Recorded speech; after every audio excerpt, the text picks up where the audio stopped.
ඔයා මාත් එක තරහ නෑ නේද තද? කියන්න ඔයාගේ හිතේ මුකුත් අවුලක් නෑනේ. ඒ බිව් දන්නවද වැඩක්?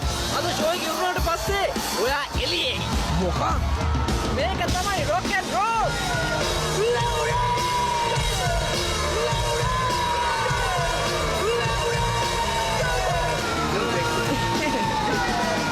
ලාස්සේ අපි අයියර කියමු නේද අම්මගේ භූත නටුම දැකලා ඔඩියන්ස් එක පිස්සු වටන කියලා. අයියා සතුටින් අම්මා සතුටින්. අපි දෙන්න මේක හැමදාම රහසක් විදිහට තියාගමු හොඳද?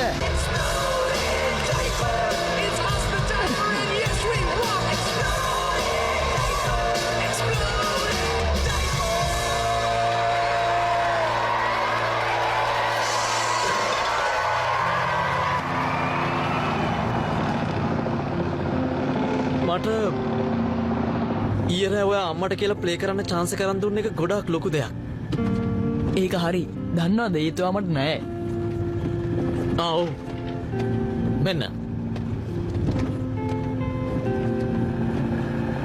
මේ ටේප් එක ඒක ඔයා මට දෙනවද?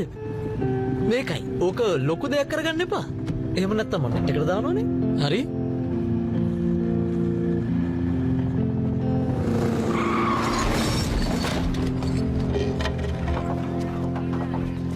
දැන් ඉතින් බහිනවා මෝඩයා.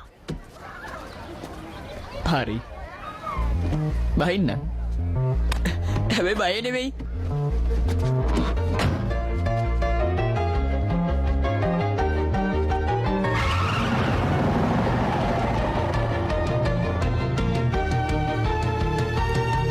දන්නවද සහෝදරයෙක් ඉන්නවා කියන්නේ කවදාවත් කරදරයක් නෙමෙයි.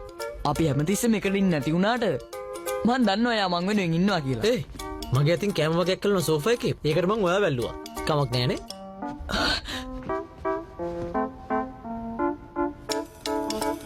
මාත් ඔයාව අල්ල ගන්නම්කෝ.